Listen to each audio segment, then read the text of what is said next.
Welcome to this episode of Why Pals Tales from the Superyacht Laundry. I'm here with beautiful Marién from Yachts Mermaids. Thank you for joining me. Thank you for having me. I'm super excited. So we are kindred spirits. We're both podcasters. I like having a caster on a podcast.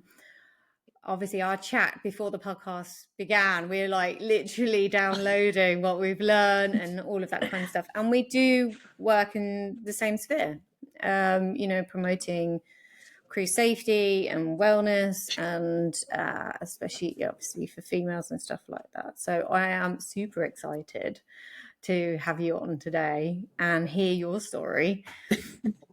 No pressure. It better be good. I think it is. Probably not what people can even imagine. So yeah, I am. This is the best thing about the podcast, because obviously we've known of each other a little while. We've spoke a few times, and but I don't know your. I love it because we get to what was your origin story? I suppose that's the best thing. Yeah. So lots of people will know you from Yachts Mermaids. Obviously, you've got your own podcast as well. So let's get into it. If we go back in time, what was Marién doing before Superyachts? So I was actually living in Fort Lauderdale because I went to university in Fort Lauderdale for graphic design.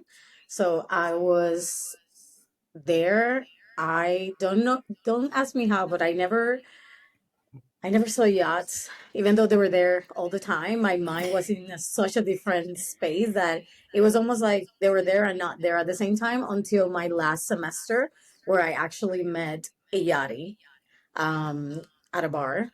And that's when this whole super yacht industry opened up for me, because I was like, oh, actually, yeah, I see. They have always been there, but I didn't even think of there's crew in this boat. There's people working. You know what I mean? Like, I didn't even think of that. It was such a foreign industry. You're obviously living the student life, and obviously you're not from America originally? No, I'm from Puerto Rico. Okay, so you're like moving to a new country, student, like, why would you think of yachts, to be honest? You'll be having a great time, loving life. Yeah, totally. And then I met this very obnoxious person, and I told his friend, hey, take care of this person, your friend. And then actually the person that I told, take care of your friend, I ended up dating him, and he was a deckhand on a super yacht. And that's when I met the crew, and I just started to ask questions, because I was about to finish university and I was heading towards either Greenpeace or Peace Corps. Wow. And then the super yacht opened up, and I was like, well, I can get a cultural experience. I can travel, but I can still make money, because on Peace Corps and Greenpeace, you don't really make money, but you do get money credited towards your education, right? That you paid out throughout your education. So for me, it was like, okay, let's do this. I didn't know anything about super yachts. If I would have known, maybe I wouldn't have actually taken down that road, to be honest. But that's a big difference, Greenpeace, exactly, Peace Corps, working on Superyachts. One would say they're probably nearly the opposite. But I had no clue. For me, it was like, oh, I'm going to be at service. Obviously, different ways of being at service. But for me, it was really more of, at that time, being 20, it was more about the cultural experience, because I wanted to become an installation artist, and I wanted to really more into the political cultural realm, just kind of like shaking things up and waking up consciousness for people. So for me, it was like having that cultural experience abroad, because obviously, when you're so young, you need to have experiences in order to grow. So then the super yacht opened up, and literally they left to go to the Med. So we dated for that season that they were there in Fort Lauderdale, and they left. 2 weeks later, I graduated. I took a STCW, did my stewardess course, and 2 weeks later, everything just happened like that week. And then basically within 2 weeks, I was on a boat. I was on a 150 footer. And it was the worst experience ever. So I was thinking you were going to go into this like whirlwind romance, No, like I met it this was bad. guy, and It then was I bad. just, disappeared to Europe, and it was all amazing. No. So obviously we were dating. I knew that he was leaving, so it was just for the time being. Like that wasn't even like a thing. He actually ended up marrying the second stewardess on board, and we're all good friends. So Oh, that's really nice. Um, but I went onto this boat in New York, and on this boat within I was there for 3 months, and I saw rape. A guest raped another stewardess because I was actually I was a solo stew on a 150 footer. Obviously, massive red flag. yeah. But at the time, I didn't know, right? And I was like, this is insane. Like, this is a lot of work. And I didn't really know what I was doing. And I got the job because I spoke Spanish. And the manager of the state in Miami that they own and in New York, the apartment, she only really spoke Spanish. Properly. So they wanted somebody that could communicate with her. So that's why they hired me. One, because obviously I was green, so I didn't know where I was going. I had no clue about the anything. And two, because I spoke Spanish. So I got there and it was just like, what is going on? Like, what is happening here?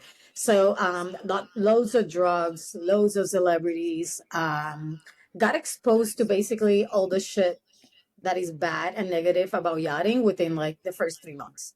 Wow. um the last day, she would like scream at you, call you whore, call you names. And that's when I just like had it, and I said to her, like, I want my ticket, I want my money, I'm out. And I went to turn around, and the owner like flicked me and turned me around and just went ballistic on me. And I was like, she was lucky that I was able to contain myself at that time, because obviously, being young and not knowing, I didn't care. I would just say to you whatever I thought. Like, for example, to give you an example, I um I went to her bathroom, clean everything, and she called me up a few minutes later, and she's like, "This is dirty, blah blah blah." And I looked at her. I was like, "Well, if you just brush your teeth and you spit, yes, of course it's gonna get dirty because I cleaned it 10 minutes ago." I would never say that to an owner now, but at the time, I did. I could care You didn't less. know. I could care Yeah. less because she was being rude and disrespectful. So why would I Mm. be respectful to you as a human, you know? Yep. So yeah, that dynamic obviously has changed along the way. And I have a lot better boundaries now as well. And I educated in the industry, so I wouldn't choose that type of vessel. But just little things like that. And then The soul stew thing is, I yes. think I was actually talking about this on another podcast because you would no stew with any experience would sign up for a soul stew position, and there's a reason for Especially on a that. 150 footer. Like, come on. It's really, really, obviously, really, really hard graft. It's also lonely, Yeah. but there is this weird thing where they always take people with no experience because they know that they're just going to end up working you. You're going to end up being worked to death, you Yeah. know. And don't get And me wrong, always, down the road, I did some solos to, uh, jobs, and I did enjoy them. But it was that for me, it was like, okay, I do like this, but I prefer, being with more people around me. But that job obviously was a solo to position because it was run unprofessionally. And then there was another girl next door on another boat. Um, and I somehow the mate or the deckhand knew her. So I basically begged the captain. I saw 7 captains in 3 months. That tells you everything. I begged one of the captains to bring her on board to help me because he was just like out of control. And because we had massive parties like every day, it was just crazy. And she did. And sadly, I don't feel guilty, but I feel like, in a way, I brought her into that atmosphere. And when I decided to leave, they kept me for 2 weeks on board because I decided I wanted my money. I was like, I'm not leaving until you pay me. Because yeah, I didn't know anything about yachting, but one thing I know is intuitively, if I leave, I'm not going to see my money. yeah. And basically they basically I said that to the captain, I'm not leaving, I'm staying here and I'm not working until I see my money. So for 2 weeks that went on. still everything 2 happening. weeks. Yeah, everything happening. I was just there. And then the day I left, they put me on a taxi at 1 a.m. in the morning because all of a sudden around midnight, 11 something, uh, hell broke loose. And it was because the one of the guests had sexually assaulted the other stewardess. I just went crazy and they didn't want to call the cops because they were drug dealing and all sorts of things. So basically they said, here's your ticket, here's your they gave me a check, here's your taxi. Bye. That's how I ended up being able to get paid and leave the vessel. Do you think even at that point they wanted you off so you couldn't back her up? Probably. I mean, it was just like It makes craziness, sense, you know. craziness. You're Yeah, a because person that's sitting I on was the a boat for liability. Yeah, exactly. Yeah, for sure. I've seen things on board. So if the cops came, they knew that I wouldn't not talk. well, you haven't paid me Um, my money, so like who cares? exactly. You know. So Wow. yeah. That So that wasn't the was the best. first introduction to yachting. And when I got on the plane, I was like, I'm never coming back. So your first experience wasn't great, but Yeah. please tell me you went on to So better and nicer basically, things. I left and I decided not to go back. And I started working as a graphic designer. And, the universe obviously had other plans. And the first assignment that I got as a graphic designer was to create ads for yachts.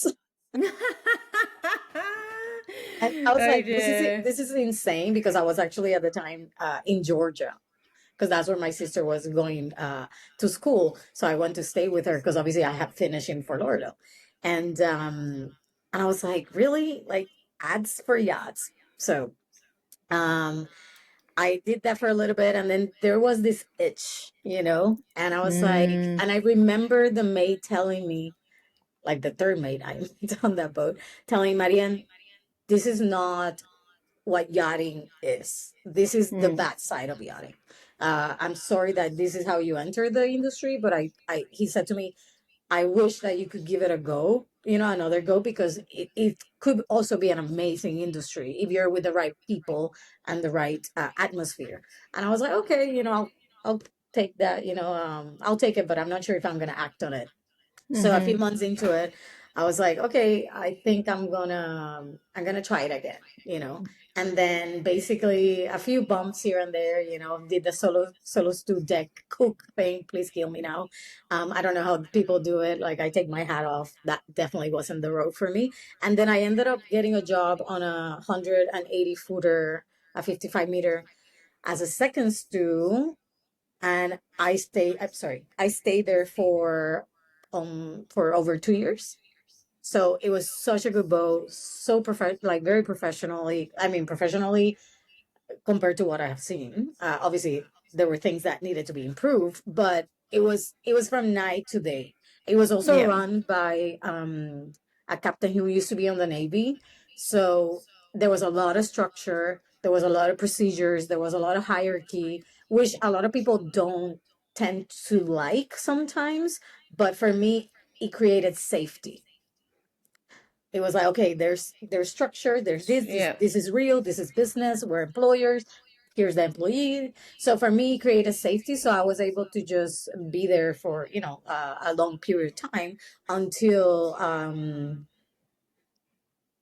I decided, okay, I think it's time to kind of move on because we were at anchor for 2 years. So it just, Whoa. it's, yeah, it What? gets really 2 tough. Yeah. years? Yeah, it gets really tough. Like Um, what? Why were you anchored for 2 years? because that's how they ran it. They didn't want to pay That's for the port, so they would just oh do God. runs. I didn't know anything else, so for me, it became the normal. So I didn't think it was like that big of a deal.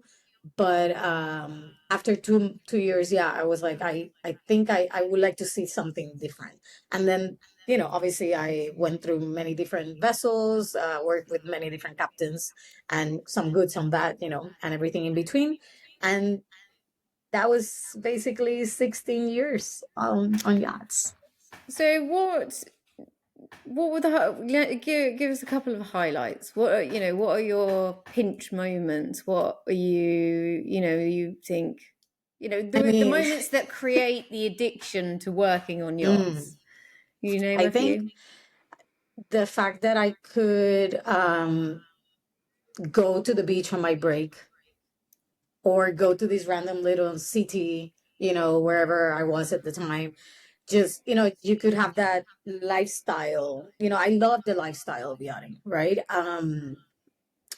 And for example, I remember being in, where were we? St. Lucia or no, the BVI's, I think it was. And all of a sudden, the guests are off, and the captain that I had was really he promoted us to go in the water and just kind of like refresh our mind and our bodies and that kind of thing. And I was just on the water floating, and I look around and it's like these little mountains, beautiful, Caribbean water. And I was like, these are the moments that make everything else worth it. Like Yeah, this moment right here, right? And obviously your bank account growing and being able to to make more money than a lot of the people that at your age. And yeah, yeah, I think those were the highlight moments, and obviously the people that you meet. I yeah. have friends for life. So yeah, I think those were It's like the it's biggest highlights. it's one of those things. It's kind of freedom, but not freedom. Mm. You Hmm. are getting to see the world, so it's Yeah, kind of a very traveler experience in a way, but it's not true freedom in a certain way. It's like, travel with a safety net. I quite yeah. it's you've got that to fall back on, but it does, the one of the best things about boats is they don't generally go anywhere rubbish. You Hmm. get some Hmm. ropey yards Yeah, I for a mean, yard period or two, but like they're always going to go somewhere beautiful. yeah. There is always going to be that aspect to And the truth enjoy. is, like a lot of this time, when boats, you get to go to these very VIP places that even if you had the money to or the time to go, maybe you wouldn't even choose to go there. Or sometimes you don't even have access to those places, Mm. because they're private islands or because they're private clubs and stuff like that. And you get to have that experience as well, if you're able to, actually experience them, because sometimes you're just looking through the porthole. But um yeah. so I, obviously, the first boat was a bit of a low. Were there any other moments, or what were the challenges for you personally whilst your time on Well, yachts? I was for out of the 16 years, 8 of those I was permanent crew member. And I usually tend to stay 2, 3 years on each vessel that I worked on. So I have 16 years experience, but I don't have a lot of vessels on my CV because I tend to like, have longevity on them. And after 8 years of doing that, I burn out. And I've been burning out, the signs were there that it was happening slowly but surely, because burnout doesn't just happen tomorrow. It grew softly, uh, but steadily. It grows into it, right? It But develops. you were the rotation wasn't a thing either. Like I didn't No, have no, rotation, no rotation. so No, I was there it's 11 months, 1 month off. That's it. yeah. So like Yeah. it's when we talk about burnout now, individuals that are on rotation, they don't. That's you want to try working back to back years with only technically 2 months off in 2 years. Yeah, That's exactly. it's like Yeah. serving prison time. Yeah. Yeah, totally. Yeah. And I think, who was it? The guy from Pirates of the Caribbean, the actor, I forgot his name. Johnny Depp. Johnny Depp. He wrote a whole thing that he said that being crew on yachts, it's literally like being a prisoner. It's he made that remark, and which is true, except the difference that he said was that we're choosing to be there. We're Yeah. not Well, you obviously can leave at any incarcerated. time. You Yeah. know you can leave at any time. So But basically, yeah, that was the biggest challenge. Slowly, steadily going towards burnout, not knowing the signs of it, and just continuing to push, obviously prioritizing yachts and everybody else except me. And then until one day it got so bad that I was massively depressed, like with suicide ideation. My gut was completely gone. It felt like I was dying, to be honest. It felt like like literally I was just like, like pieces of me were just like falling off. And I had to make the decision to leave the industry because I knew I couldn't. I remember, and I guess you said, about the crazy story. Maybe there'll be a crazier one, but I'm definitely gonna share this one, because this was my rock bottom moment when when I realized something has to change. I was we drop off charter. It was the last charter of the season in the Caribbean, and was on watch, and I went and had a wine of glass on the dock with the crew next door and whatever, and then they went out to party, and the crew went out to party. But one glass of wine, when you're that burnout, it will take you completely out. It will wipe you. And all I remember was telling the crew, I'm going to get a coffee, went to get a coffee, and I didn't wake up until somebody woke me up. And I was literally, my entire cabin was flooded because I went apparently, well, I went to shower. I don't remember, but I went to shower and I passed out. And obviously my bum was on covering the shower thing, for the water to go The down. So plug. obviously everything got flooded. And I woke up by the crew members like, wake up, and I was so out of it. Anyway, I woke up, went to sleep, put towels, whatever, and I was like, I don't want to deal with it. And woke up in the next morning, and I went to the crew mess, missed my flight because I was leaving the next morning to go home for a week for like a little trip. Missed my flight, had to rebook. Went to the crew mess, and people were laughing and just saying like, oh, it's nothing, like just making it like nothing happened. And I thought, fuck, these people don't get it. These people don't see how much I'm suffering. These people don't see that I have put them in danger because I was on watch, and Yeah. I wasn't able to do my job because of what I put myself through, because I chose to have that drink. I obviously was burning out. It was part of, the whole thing came together, and it collapsed. And for me, it was like that moment of like, they're so uncomfortable around what's happening to me because I for me it's like, I'm sure they could see I was struggling, but they Mm-hmm. didn't know how to approach it, or if they could approach it, right? Because I was the chief stew. Yep. And that they just basically made it like a funny joke, and I was like, okay, I need to leave and I need to take care of me because if I don't have my health, I cannot work, No.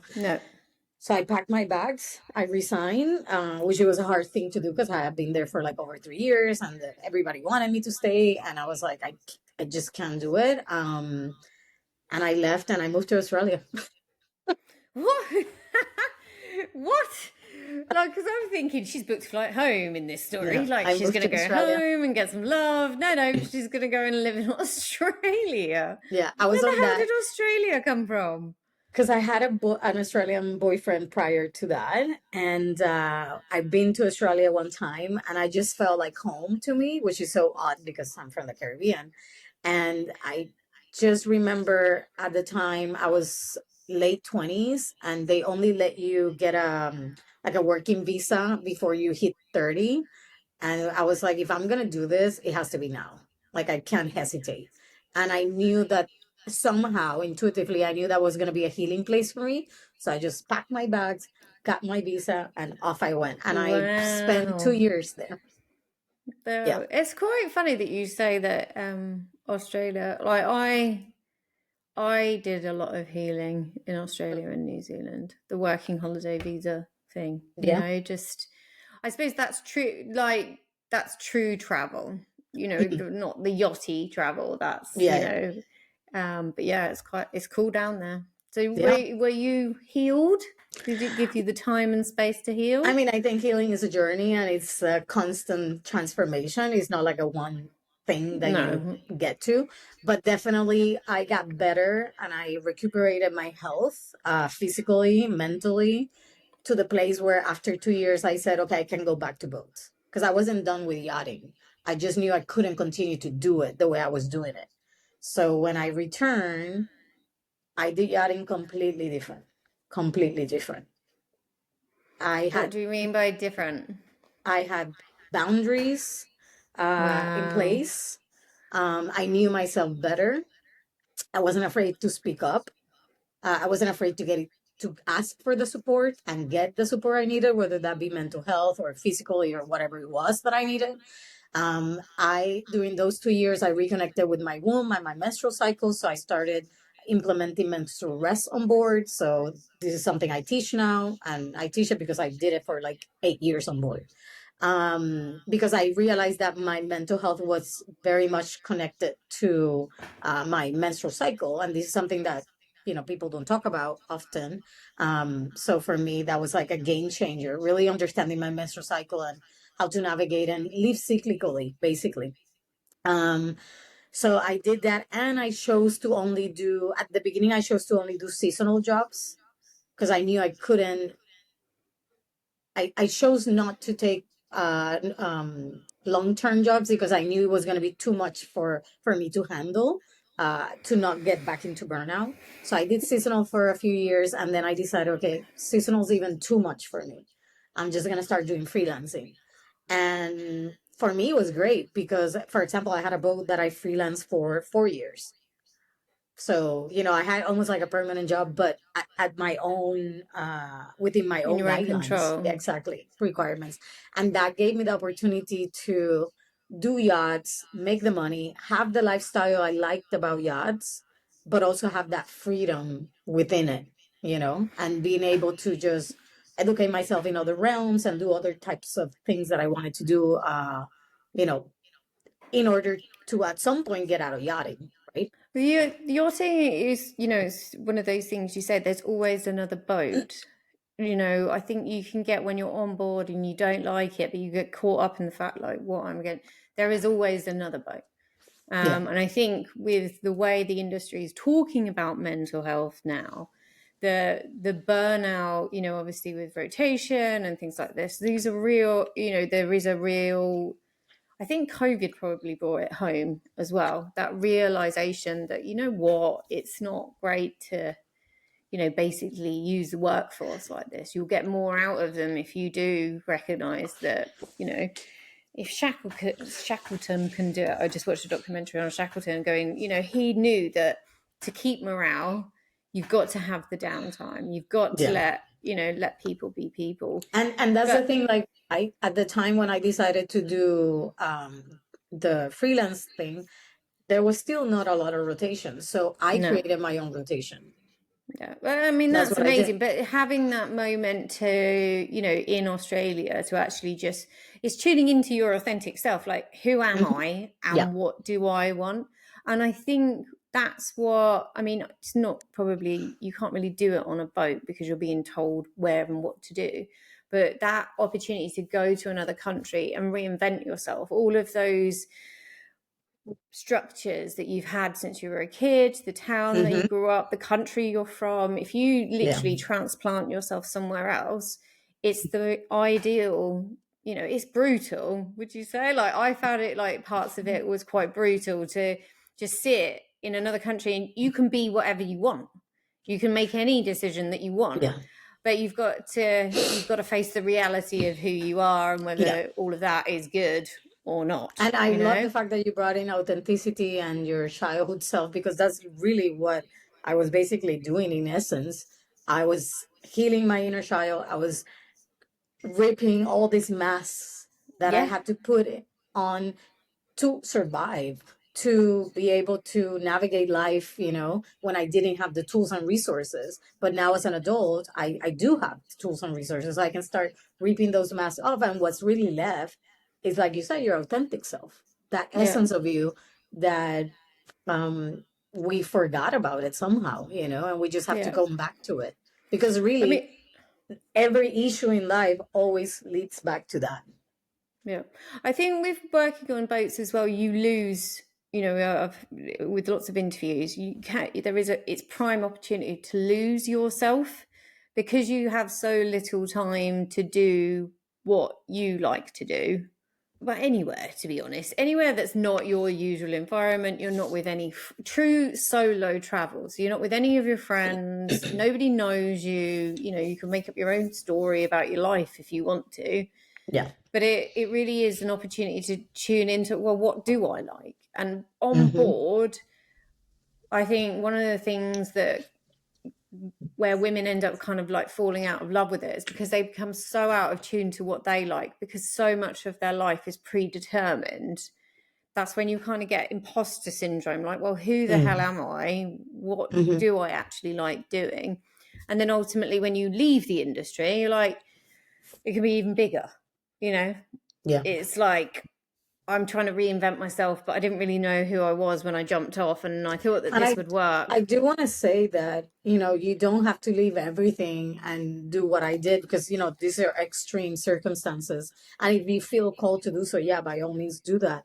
But you don't have to actually heal and start doing these processes, because for the next 8 years, I continue to heal being on board. I continue to learn more about myself. And what I really found was that yachting was the perfect mirror to see what was out of alignment within myself. Yeah. Because yachting is so extreme that it's going to show you everything that you need to start working on. It's just, the outside world is like the mirror of your inner world at the end of the day.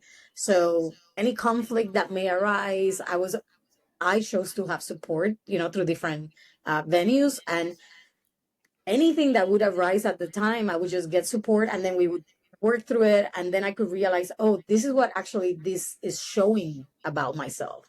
And I could, like, again, come back to that authenticity and choose differently. And hey, if I need to set a new boundary, okay, let me set it, So I think it's possible to do it while you're on board, but you have to choose to do it. Yeah. And a lot of times we don't choose to go into that healing mode until we are rock bottom. But I'm here to tell you, if you can avoid hitting that rock bottom, avoid it at all costs. Well, through adversity becomes, genius or innovation or evolution even.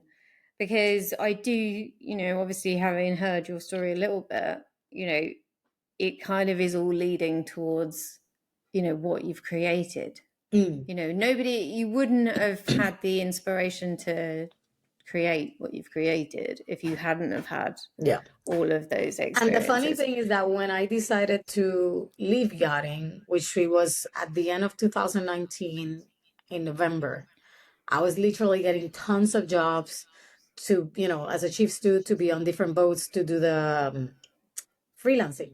And I was like, nope, I'm choosing not to. And basically it was scary because it's also choosing not to have that income as well. Yep. And the funny thing is that for, the transition to get out of yachts, it wasn't like, oh, I'm going to get out and that's it. No, it took me years to be able to say, today is the day. I would say out of those 8 years that I was freelancing, at least 4 of them were all about that transition, because I was married to the yachting industry, and it was like a divorce that I had to go through, and I had to grieve it, and I had to know that even if I left, it was going to be there. And it was like I did tons of different healing stuff through it. It was a messy divorce. It's always messy, to be honest. Like, all of us go through the same thing. It's a life, it's a whole life, it changes bits of you, and you don't even realize the bits that have changed until you try and put that person into another life. Doing it gradually, if it's possible, is probably the best way, because otherwise you are changing too many fundamental parts all at the same time. So obviously you're freelancing. What were you doing? Like, so obviously in your spare time, you kind of been like laying around sunning yourself in between freelance jobs. While I was freelancing, idea of what you wanted to do next? Like what were So your... actually, while I was freelancing, I was educating myself about, more of the trauma, inner child, somatic therapist, all that, because that's basically my other education. Because I never intended to create Yachts Mermaids. I never intended to serve the yachting industry in this way. That was not my plan. That was not my intention. My intention was, when I leave, I'm going to dedicate myself to serving women who are in a healing process, who have been traumatized, whether that be sexually or it's multi traumas, from childhood. That was my intention. That's what I was doing, putting my money in, putting my effort, putting my time. But the universe had a different plan, and I still do that. Of course, I do have that business as well. It's called Family Wild. But I also brought a lot of that into what I do today, and which is kind of what I do in my mentorships mainly. And I just kept getting in 2013, which I wasn't even like really trying to get out of yachting at that stage. I just kept, people kept asking me for my management system that I have created, and I was like, just giving it away for free or whatever. And then I was like, wait, it took me years to like figure this out, to make it this good that I could go on any boat and it runs properly. So I started selling it. And but I didn't market it. It wasn't like, it was just there. I don't even know how people were buying it, to be honest. I don't even know how people knew about it, but it just kept happening. And then in 2019, it was very clear because more people kept asking and kept asking. I was like, okay, if I'm obviously this is not something I want to do consciously, that's not something I'm wanting to do, but everything is redirecting me to do something with this. And that's how Yachts Mermaids got created. But I didn't want Yachts Mermaids to just be a management system for chief stewardess. It had to have meaning. It had to have something, substance, right? And that's when I started doing the support directory. And that's when the universe opened me to the Yachting International radio platform. Ria contacted me and said, hey, would you do Uncensored, the podcast? And I was like, sure, why not? And that's when we started talking about all the things that happen on board that people don't want to talk about, like sexual assault, sexual harassment, bullying, whatever, mental health and everything in between. So Yachts Mermaids started shifting from what it started as a management system to what it is today, which is really an educational and empowering platform for specifically women. Obviously all yacht crew are welcome, but that's my niche, right? To support women.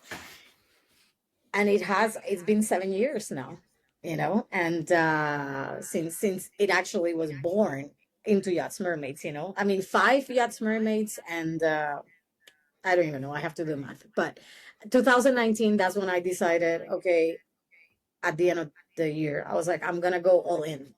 I can't have one foot in, one foot out. I have to go So all in. you committed. You committed. Yeah. And it was almost like sink or swim. Yeah. But I floated and swam and enjoyed it. Yeah. Is the intro like obviously one of the things we're kind of kindred spirits on is the issues that are going on in the industry, and I firmly, the industry is amazing. It is the best time of your life. But one of the things I think, and why it's important that somebody like you exists, to highlight these issues, is when it goes wrong, it generally goes wrong in like so badly. Yeah. It becomes very dangerous, or whatever you're talking about, very. But the industry, even in these scenarios, they is still reluctant to talk about things. Don't ruin the profile of the boat. We don't want that to come out, so we'll get kind of swept under the carpet. Yeah. I mean, I really, I love Ria. I do love Ria. She has brought us all together, and really, well, considering she doesn't really put her face anywhere, she's like pushing us all out there to cover really good things that need to be covered. But like you said, the industry isn't keen on talking about the ugly bit, Yeah. and how can who supports, and it is complicated. Before we came on the podcast, obviously, me and yourself talk about like quite intense subjects, like getting down to the technicalities of, insurance for boats and health and stuff like that. Looking back at your career and then looking at what you're obviously seeing now, do you think it's getting better? Oh, absolutely. Yeah. Absolutely. I mean, when I started, social media wasn't even a thing. You would go to Small Woods in Fort Lauderdale and drop your resume. And they had like a board and a table, and you would get jobs like that or through an agency.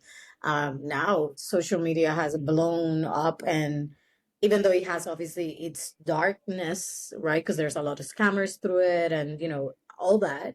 It also has opened up the opportunity for us to talk about what's not okay and talk about what could potentially be done to be more supportive of our work environment, and our safety on board.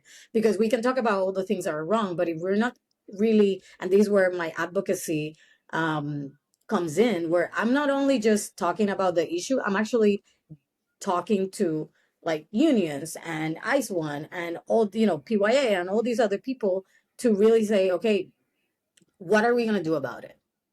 Enough talking, right? Like, how can we actually start doing something? Who's the one in charge? Who's the one actually in there helping us create change?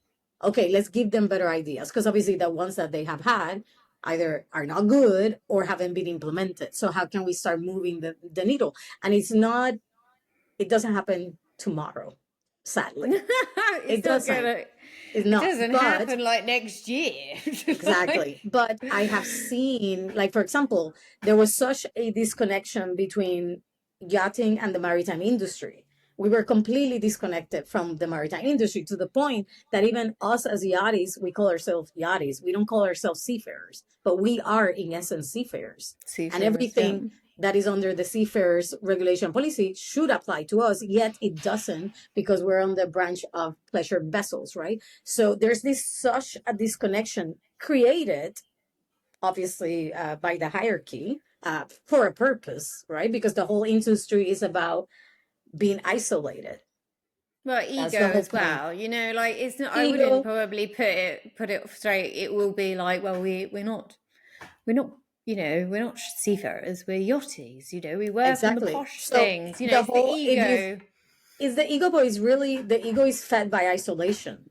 Because the whole industry is, how can I be so private? Which actually privacy equals you have to be isolated to a certain extent, that we have isolated everything about the industry. And when you isolate something, it opens up the door for a lot of darkness to also come through. Yeah.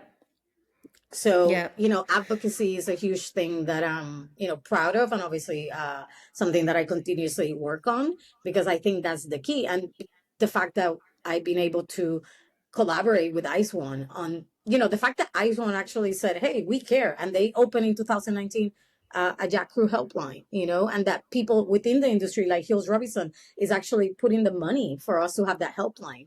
That wasn't something that I was in my career was available. I had to pay out of pocket to get the support I needed. And it was kind of also not ideal, because when you're talking to somebody that doesn't understand the yachting industry or the maritime industry, they're almost like, what? They can't even comprehend it, because what becomes the normal to you is something so abnormal and not even possible to even like understand sometimes if you haven't been through it.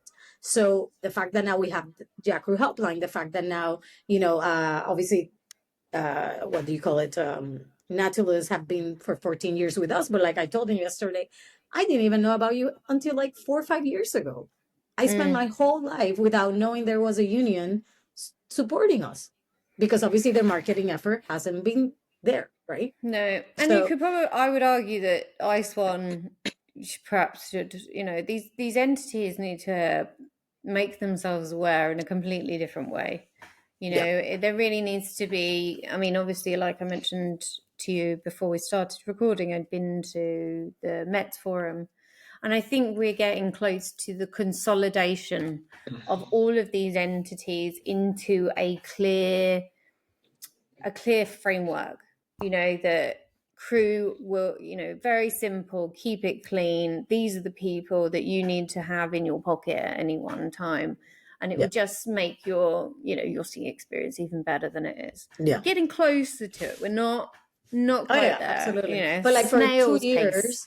for over 2 years, I have worked on the back along with Ice One. I started this on my own like 3 years ago, but then I brought Ice One because obviously I needed support.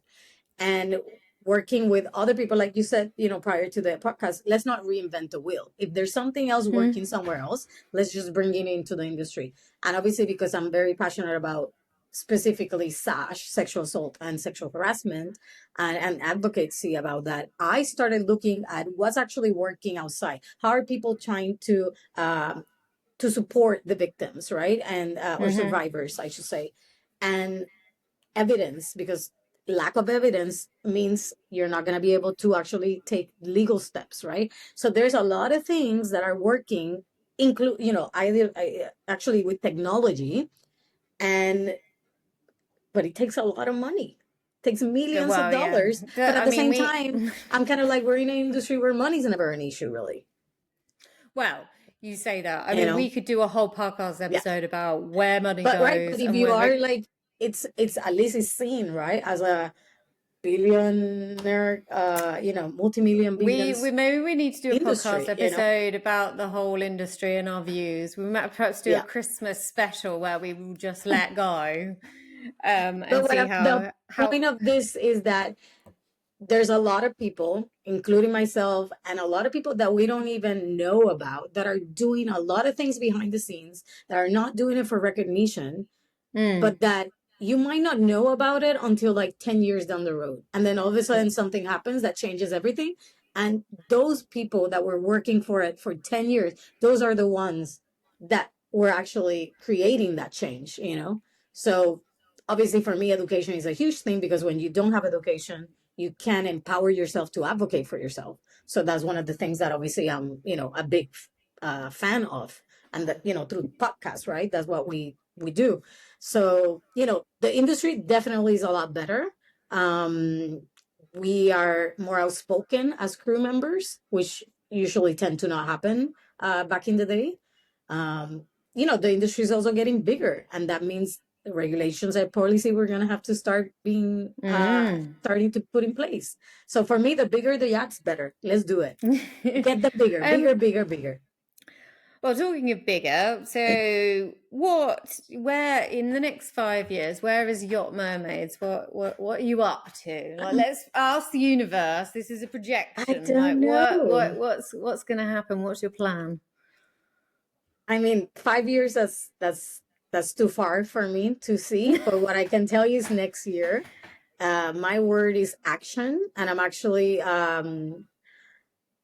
I'm come from an island, right? From Puerto Rico.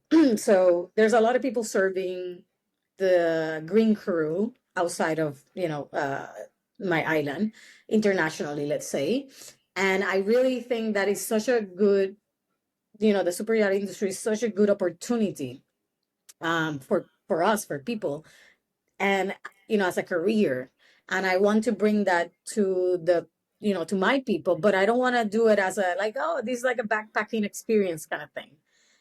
This is a career, and it has to be taken seriously, and you have to know the risk before you join it, and then you can choose wisely if this is potentially something you want to go down the road with or not. And I met David Hammond, which is a lawyer and the creator or co-creator of the Seafarers' Rights. And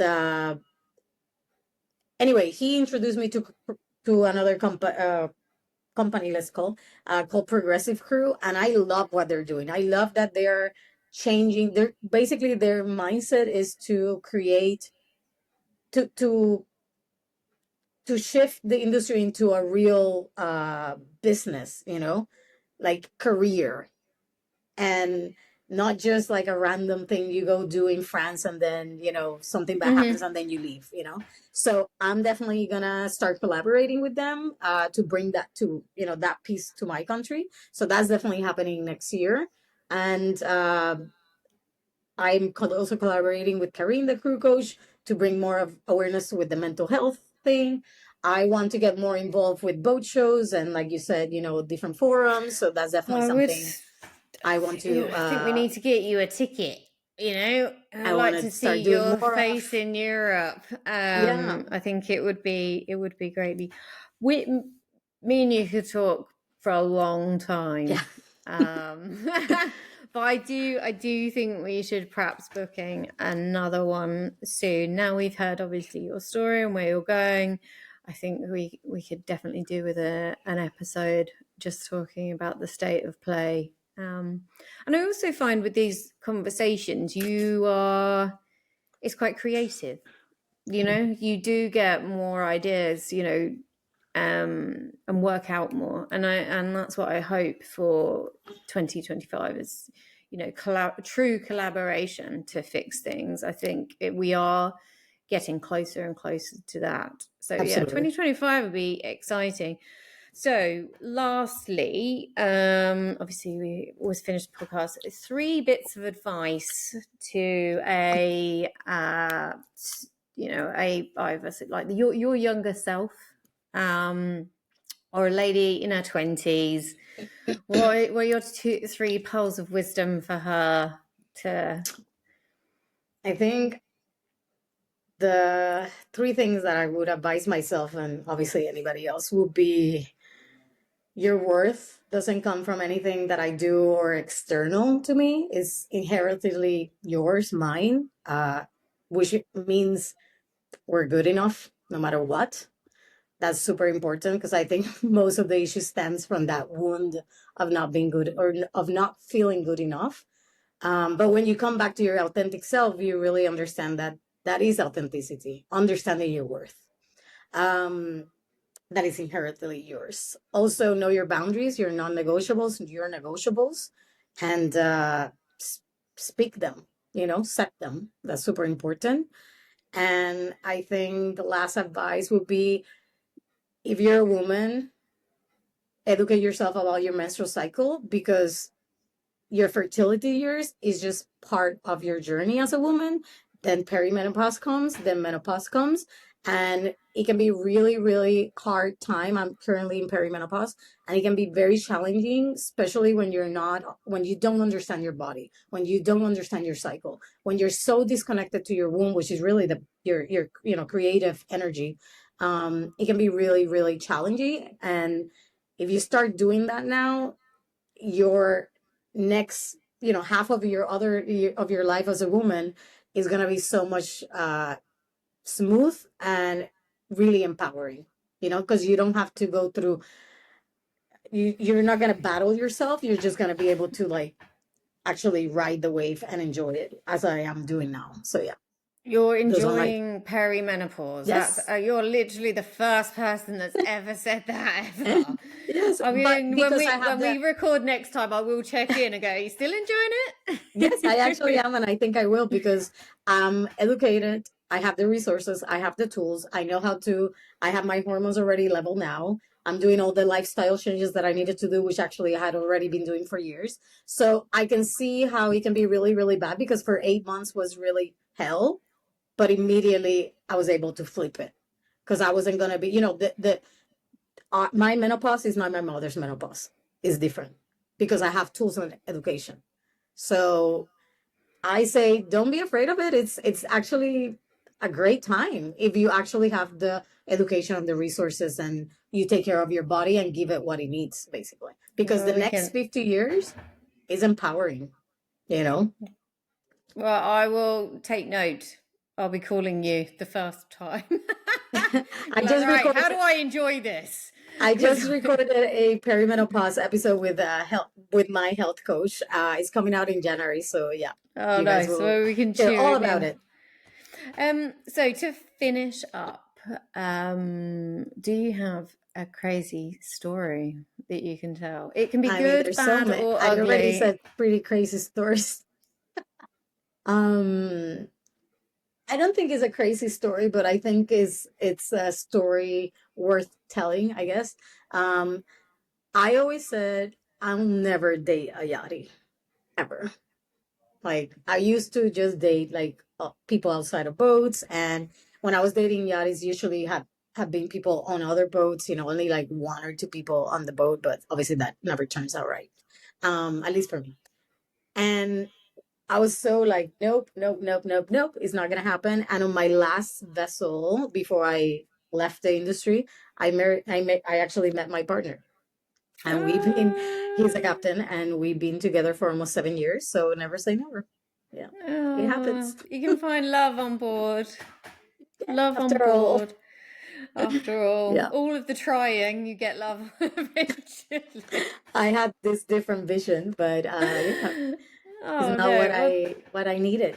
Well, that's lovely, and thank you for sharing, and thank you for being on my podcast. I really appreciate you coming on and telling Pleasure. your story. Yeah, I do think we need to perhaps do an episode about some stuff. It's always very interesting talking to you, and I think we could get into some nitty-gritty Oh yeah. stuff. Oh yeah, and I think everybody would enjoy it. So yeah, I would love to have you on again if you'd be up for it. Absolutely. Yeah. Thank you for having me and allowing me to share my story. No, I think it's important, because what you're trying to do, you can get so caught up in it. And everybody says with the stuff nowadays, everybody needs to know the reason. And I think it's the authenticity again, podcasts and things like that. The most genuine, authentic podcasts get listened to because they come from a place of passion and they come from a genuine place. So yeah, your podcast is brilliant. Bit brutal at times, but brilliant. Absolutely. Yeah. So yeah, thank you. It's been an absolute privilege to have you on, and we will have you on again. For anybody listening to this podcast, if you've enjoyed this episode, we do have a lot more. If you're wanting more information about Yachts Mermaids, all of the links and appropriate connections will be in the bio, and I'm sure Marién would be very happy to speak to you. If you've enjoyed this episode, there's more to choose from, but until the next episode, I will bid you goodbye.